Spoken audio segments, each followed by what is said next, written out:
Live from WRAL News Headquarters in Raleigh, your number one source for local news. WRAL News, coverage you can count on. This evening, we're keeping a close eye on radar, where we do have some showers and thunderstorms to our west. These are on the way, though. We'll talk about when they get here and walk through Futurecast coming up. Also, auto tariffs in effect. A car repair shop explains how much more you'll be paying to get repairs. Plus, graduation day. St. Augustine celebrated its class of 2025 graduates today. We take a look at the setbacks the university faced to get here today. Good evening and thank you for joining us tonight. I'm Julian Grace. Well, today is a WRAL weather alert day with storms on the way. Let's get right to meteorologist Anthony Baglione in the WRAL Severe Weather Center with what we're looking at and tracking this evening. Anthony. Julian, at the moment, things have been thankfully relatively quiet across our immediate viewing area. But let's get over to radar because you can clearly see where those showers and storms are at the moment. Winston-Salem up toward Virginia there, even toward Charlotte. This is really where they've been focused here through the past couple of hours. As the night goes on, though, we're going to start to see this migrate a little bit closer to us, and then it should fill in as we go through tonight. Here's Futurecast, though, so let's plan this out again. Next couple of hours, totally fine if you have dinner plans, things like that. 8 o'clock in the evening, it starts to get a little bit closer to us, but I don't think we'll see much rain until probably 10 o'clock for our western counties, and then it continues to push through overnight tonight after midnight. If you like to sleep with the rain, hearing a little bit of thunder, it's going to be a good night for that. Here's 7 o'clock in the morning, still some rain hanging on, though, for the majority of us. However, the latest trends, I would say, in the modeling, watch what happens as we go through our Sunday. There is lunchtime. It is not going to be a total washout. We may even see some sunshine tomorrow afternoon. There is, as we get closer to 5 o'clock, a lot quieter, some sunshine peeking through, but especially during the first half of the day, if you're headed out for brunch, church services, it will likely be wet. Tonight, the severe risk, the greatest risk stays to our west there, Julian. We still have a potential for us around our viewing area. We're going to talk through what that means and go over another severe risk on the way for tomorrow coming up here in just a few minutes. And right now in the WRAL Live Center, a burn ban has been issued in Brunswick County. Here's a photo just shared by the Brunswick County Sheriff's Office. You can see that plume of smoke above the trees as a wildfire continues to burn there. Now, I also want to show you this just incredible video tonight. Shows what drivers may expect on Highway 87, according to the North Carolina Forest Service. This fire is uncontained with 650 acres burned so far. That burn ban is due to dangerous fire conditions and overall impacts affecting Boiling Spring lakes and surrounding areas. Of course, the ban won't be lifted until those conditions improve. We'll keep tracking that here in the Live Center. Back to you. Those images will catch your attention. Thanks, Megan. Well, we're working to learn more about an overnight car crash on Wendell on Smithfield Road. A van appears to have crashed into a barbed wire fence, badly damaging the vehicle's front end. The vehicle's windshield was ripped through in the accident. No word yet on the condition of the people involved. A Smithfield man faces serious charges after police say his pickup truck struck and killed a woman in a grocery store parking lot. It happened around 5:30 yesterday at the Food Line on West Market Street. Police say Diane Hovland was leaving the store and was struck by the truck as she crossed the parking lot. Hovland died at the scene. Police arrested 41-year-old Stephen White. He now faces charges of driving while impaired and felony death by motor vehicle. A second person has died after a shooting in Lenoir County. This is what else we found out about this investigation. The sheriff's office says 24-year-old Calvin Keenan died hours after being airlifted to a Greenville hospital. Investigators say this all started around 8:30 yesterday morning when 35-year-old Ross Smith broke into the home of his estranged wife, shooting both her and Keenan. Smith was taken into custody after fleeing from the scene. He now faces 2 counts of first-degree murder as well as felony breaking and entering. A volunteer firefighter in Cumberland County was injured in a car crash while responding to a separate car crash. The Cotton Fire Department says it was responding to a crash on U.S. Highway 301 yesterday. And they say a car failed to stop for another car, hit that car, and also hit their fire truck and one of their firefighters. The firefighter was taken to the hospital with non-life-threatening injuries and is listed in stable condition. We're still working to learn more about any possible charges related to this crash that you see right here. Newly imposed tariffs on cars and auto parts could have a lasting impact on the car industry. As of today, a 25% import tax on most auto parts has gone into effect. Now, more than half of the parts of cars assembled in American auto plants are imported. The White House is offering a temporary refund to automakers to help offset this new expense. WRAL's Willie Dannelly visited an auto repair shop in Raleigh today and learned how the new tariffs could impact businesses. Julian, unfortunately, even if you're driving an American-made car, you can still feel the impacts of these tariffs in your pockets. This car was made in Detroit, but most of the parts used to construct and repair this vehicle came from outside the country, and therefore they're subject to that 25% import tax. Previously, auto tariffs did not impact cars made in the United States. But now that auto parts being tariffed, that could cost the industry billions of dollars. Last year, the U.S. imported over $3 trillion worth of goods. Among the top goods that were imported were cars and car parts. I stopped by McKinney Auto Repair in Raleigh and was told that these newly imposed tariffs are being felt industry-wide. Store manager Giancarlo Garcia tells me it hasn't impacted too bad yet, and he hopes it stays that way. We have seen a little drop versus like the last month or something compared to the year before, where it has been a little bit different or weird, or some weeks have been weirder than others. But ultimately, we're still growing. I'll never know what's going to happen in the next couple months with everything that's going on. I can only hope that everything is going to get better. Garcia went on to tell me that these tariffs are putting customers in an uncomfortable position. Some of the parts that are needed to repair vehicles could be going up in price, forcing car owners to decide if they can afford to repair their vehicle and if it's worth the price. In Raleigh, Willie Dannelly, WRAL News. Well, it was a day some thought might never come. This day right here, St. Augustine's University graduated its class of 2025. The university has battled through sharp declining enrollment, a hail of lawsuits, and a continued fight over its accreditation to get to this point right here.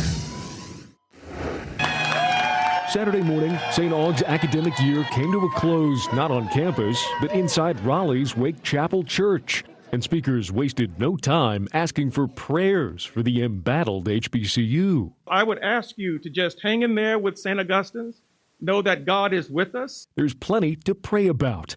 The university is facing multiple lawsuits over unpaid bills. Its former president, Christine McPhail, is also suing two members of St. Aug's Board of Trustees, alleging sexual discrimination and wrongful firing. On top of that, St. Aug is appealing its lost accreditation to the Southern Association of Colleges and Schools yet again, after a previous appeal in March failed. We've done everything we needed to do, so right now we're waiting upon arbitration. Interim University President Marcus Burgess says despite those struggles, the focus today should be on the class of 2025. We still are graduating students, and that's the most important thing. 25 seniors received their degrees Saturday, including Talia Leary. It's overwhelming, a lot of different mixed emotions, but I'm grateful to be here. The ceremony was far smaller than the one just a year before, when 168 students packed St. Aug's Stadium to get their degrees. Students then worried if their alma mater would survive another year. Students now have been asking the same question. I've had my doubts, but I am a woman with faith. I go based off faith. Burgess says the university is looking at new ways of moving forward. We want to pull upon the next 54 to 64 to 34-year-old who had dreams of finishing school.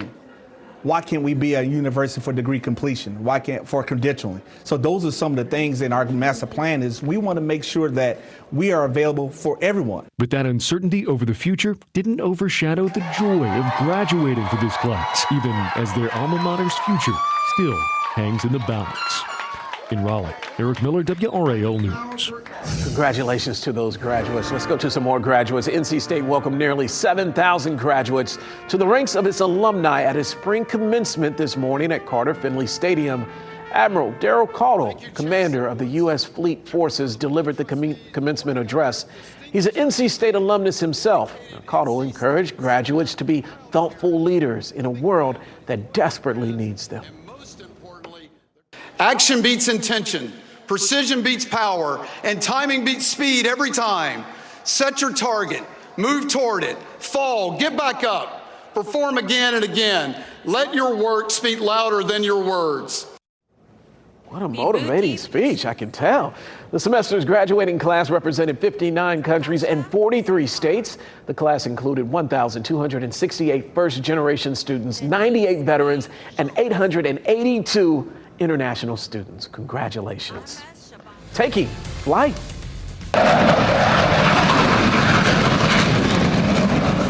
Wings Over Wayne returns to Seymour Johnson Air Force Base. We get a look at some of today's action.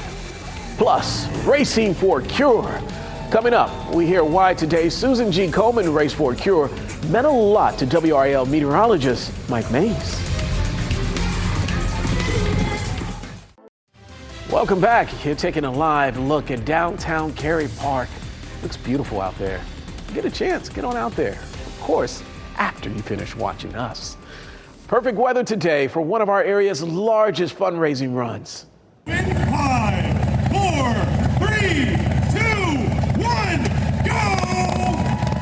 And there they go. This was the 11th annual Komen Triangle Race for the Cure. There were nearly 19,000 participants in this year's race to raise money for breast cancer research, treatment, and prevention. Runners and walkers began at Box Yard and Research Triangle Park. Now, WRAL is a proud sponsor of the race. Anchor Lena Tillett and meteorologist Mike Mays were the MCs. Now, 3 of Mike's family members have had breast cancer, and this race means a lot to him. I look out amongst you, and all I see is a sea of strength and courage for being able to fight the brave fight that you're fighting. And thank you for coming out here year after year, raising all the money that we're raising to help fight breast cancer. Oh, encouraging words right there from Mike Mays, and look at the fun right there. So much fun. Well, this year's race has raised more than $352,000 so far. That means it could go even higher. Let's go to this. The Relay for Life of the Triangle returned today with this year's race happening at Fenton and Cary. Runners gathered for a 5K, and there were also survivor and caregiver laps and a ceremony in honor of those battling cancer in remembrance of those people we lost. WRAL's Jeff Hogan emceed today's event. The 2025 Wings Over Wayne Air Show is underway.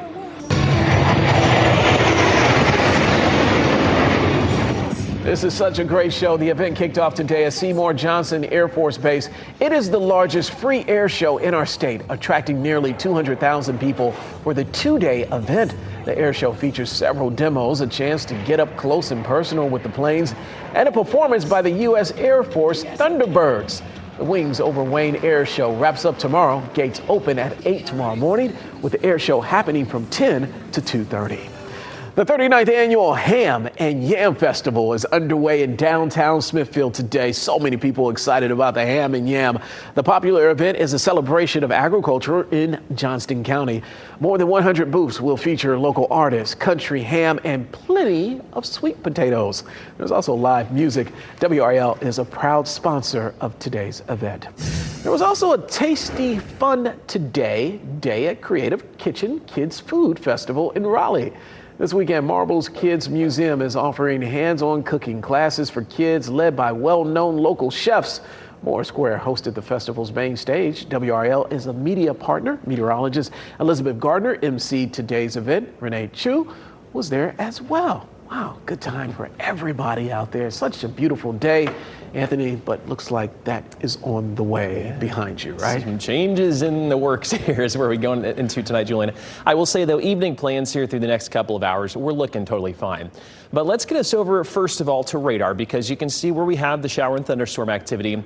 There's been a couple severe thunderstorm warnings. The Storm Prediction Center for a little bit was monitoring that area for a severe thunderstorm watch. They did not issue that, so that's good. But some of that activity will migrate closer to us as we go through tonight, so we'll watch that pretty closely. But at the moment, it really is just staying put. This is the loop over the past 3 hours. You can see that general movement there from the south to the north. It will start to migrate, though, as we get closer. But look at that shot. There's our Roxborough camera. I tilted this to point toward the west, so you can see this is what we call a shelf cloud. It's kind of the outer edge of some of that rain pushing through. That's going to continue, and I think Roxborough may even get kind of skirted with this system here in the next probably couple of hours before most of us see that. The greatest severe risk and it's not off the charts by any means, but that should stay to our west as we get through tonight. Where we have the green outline across our viewing area is just an isolated strong to severe storm possible. Like we see a lot of times during the summer, the springtime months, they bubble up and maybe a 5 or 10 minute ordeal. We see some gusty winds and then they fizzle out. I will say though, as we go through tonight, I don't think much of this is going to fizzle as far as the coverage. You see that starting to push in. 10 o'clock this evening, our western counties are starting to get this. It pushes across our viewing area as we head through tonight, and then into tomorrow morning. If you're up and at them early, we are likely to see rain. 7 o'clock, notice all that coverage. It's relatively light, but it's still with us and definitely inconvenient. We go through the day though, and this is a change compared to the past couple of days. These models are kind of speeding this up a little bit. And I will say most of at least the second part of our Sunday is trending better. But you notice there at lunchtime, there still could be a few spotty showers, maybe a thunderstorm. A lot of that coverage pushes off to the east. We may even see some sunshine coming out tomorrow late afternoon. It won't be widespread all day long, but I do think we will manage to salvage our day. With that said, the Storm Prediction Center still has that level 1 risk outline for some strong storms. We see this very often this time of the year for, again, some isolated strong storms that could bubble up anywhere within that green. I don't expect a tornado threat tomorrow. That would just be some gusty winds. There's the coverage on our Sunday. So early on, it's pretty, I would say, significant even before this map is shown, let's say 7 to 8 o'clock or so. And then it really starts to taper through the day. We will still keep chances in the forecast. If you're heading out to lunch, let's say, there may be a spotty shower, but it's not going to be the coverage that we're seeing in the morning, so you may manage to squeeze that in tomorrow. Where we sit at the moment, though, ahead of this system, 83 degrees currently in Raleigh. We're warm out there. 78 in Goldsboro, currently 79 in Fayetteville, right about 76 in Clinton. Our temperatures, though, actually going to be a little bit cooler for us into tomorrow, or at least upper 70s, I should say. 80 on Monday, 81 Tuesday, Wednesday. Look really good there, Julian. We head into next weekend, temperatures actually a little bit below normal. Oh, give that AC a little break, right? Yeah, feel a little bit better. We'll take it. Thank you, Anthony. Lewis, the Canes, they need a little break, right? Yeah, and they've got plenty of that, Julian. After some rest and relaxation, well, maybe not so much relaxation, we finally know when the Carolina Hurricanes will face off against the Washington Capitals, when the puck will drop in D.C. as the Canes prepare here in Raleigh. That's next in sports.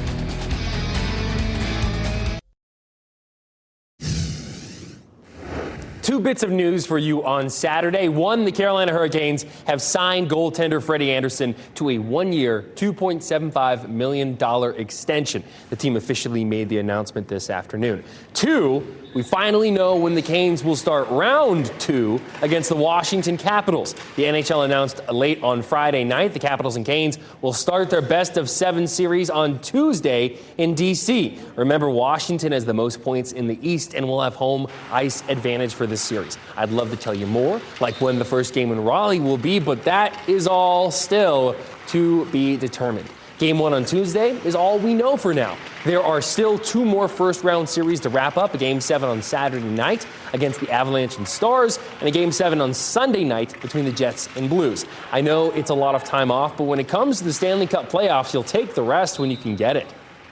It's not ideal. I don't remember ever having something like this where dragging on this long, but same for both teams. Everybody's kind of in limbo. Like, we know it's going to happen. It's just when. You know, I've never really experienced this where you're waiting to see like what happens in a game tonight. That's going to have an impact on when we're playing and whatnot. But just got to be ready to go whenever they say we're playing. Just like you said, you know, keep the momentum and you know, hopefully move that game from the first round to the second round and you know, play the same way and even harder. After each playoff game, Chris Lee and Pat Welter will break down the biggest game-changing moments with insider analysis from former NHL pro Shane Willis. Here's a reminder about how the series went between these two teams this season. In 4 games, the Canes won 2 in regulation, lost 1 in regulation, and lost another in an overtime shootout. There's some great playoff hockey ahead of us. New NC State head coach Will Wade continues to retool the roster in Raleigh. The latest addition adds some major size. 6'11" center Paul Mbia signed with the Wolfpack on Friday. From the Democratic Republic of the Congo, Mbia played in the ASVEL team system in the French Pro A League, as well as being part of NBA Academy Africa. In a statement, Wade said Mbia has the potential to be one of the best rim protectors and rebounders in college basketball, but also has a great offensive skill set. Quote, "The sky is the limit for what he can become." The NC Courage are trying to get a streak going after picking up its first win of the season in dramatic fashion against the Kansas City Current. Tonight, the Courage head west to face the Utah Royals. Head coach Sean Nahas said after picking up its first win of the year, the team practiced with less weight on its shoulders. Like, I never felt like we were heavy in our minds. I just felt like you could see they were pressing a little bit. But we haven't had a bad week of training. I think it was just they were waiting for that moment to happen. But I felt like overall this week, I told the group this, you can see there is a little bit more joy. Match starts tonight at 10 p.m. Eastern. The most exciting 2 minutes in sports can be seen on WRAL later today. The 151st running of the Kentucky Derby will hit your screens. WRAL is your home for all things Kentucky Derby. The race will start just after 6:55 p.m. Julian. We will be watching. Thanks, Lewis. And thanks for joining us tonight. Have a good evening. We'll see you a little bit later. Good night.